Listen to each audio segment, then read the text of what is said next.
Well, their advertising campaigns have people lining up for hours for the latest gadget. But now Apple's biggest marketing secret has been revealed in court, with the company relying heavily on free product placement in TV shows and movies. Last year alone, Apple placed its products in over 40% of Hollywood blockbusters without spending a cent. But not every brand gets a free ride, with some companies paying top dollar for a cameo.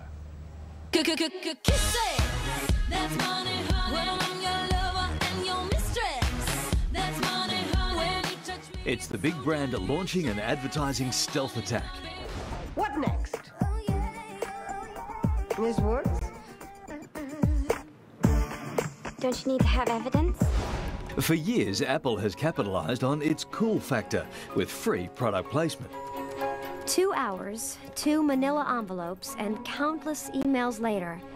2011's Mission Impossible Ghost Protocol featured 8 free minutes of screen time for Apple products, with a reported airtime value of $23 million.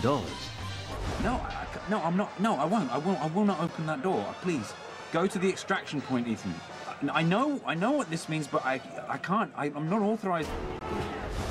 Rom-com Friends with Benefits managed to script an iPad app into Unseen, despite Sony being their official sponsor. Hand on the iPad. Okay. Wait, no. Why can't they figure this out? Hold on. There we go. But while studios are bending over backwards to include Apple products on screen, other companies fork out big bucks for the privilege, with a hit movie almost certainly guaranteeing big sales. This famous scene from E.T. boosted sales of Hershey's Reese's Pieces by a whopping 65% in just 2 weeks of the movie's release.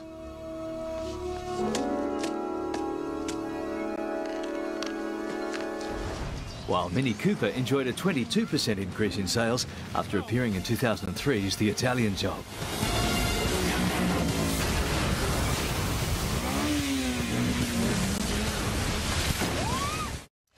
So what are the most expensive... Sorry? No, we still feed the kids like that. Put Reese's Pieces on the floor of that.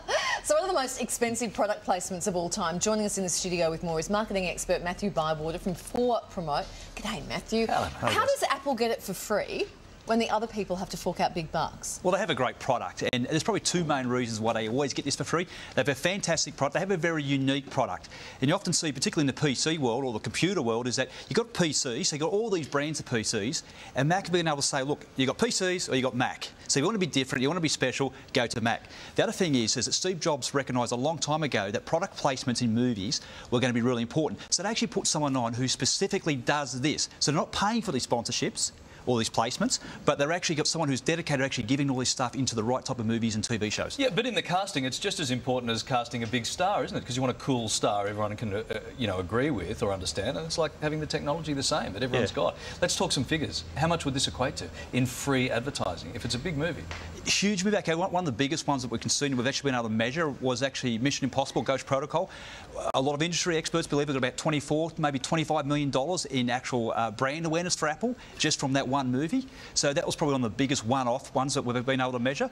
But if we talk sort of the last 12 months, Apple is believed somewhere between $45 and $50 million in brand awareness for the sake of a few products handed out on set. Wow, so the new Bond film, let's move on to that, it's called Skyfall, the largest sponsorship deal in history. What is it?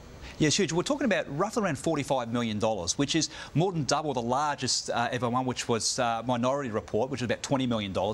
But the interesting thing here is there's a couple of things which are sort of alerting us. One is there's actually less brands in this movie. They've gone from 9 down to about 6. But there's a couple of newies, and one of those is Heineken, which has been somewhat controversial because James Bond, as you know, is very well renowned for shaken but not stirred. Yeah. So I'm not sure what he's going to do with his beer, but there's a lot of question marks about does this actually help the James Bond brand? Because we're talking before, Apple helps people's brands of the characters or the TV show, whatever it may be. Okay. So we've got Heineken, who else?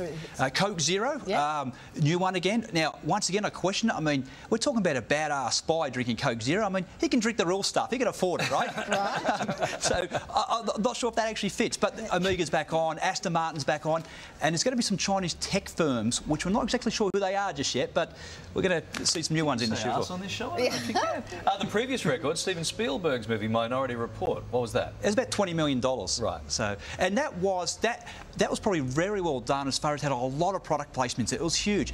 But what was good about that movie is they were very subtly done. It was, you know, as you're walking past, it wasn't some sort of impromptu, you know, push up the placard and look at my watch or whatever it may be. Sure. That was subtle, but we just need to show this shot here. This is not subtle, and this is the American Idol judging panel with those huge Coca-Cola cups. I mean, this isn't subtle, and I don't know if it works for them or against them, but those huge cups they have on American Idol, look at that. I mean, to me, that would work against it. Yeah, well, in America, that's probably a small size, so... Shot glass. Thanks, Matthew. That's great. Thanks so much for your time.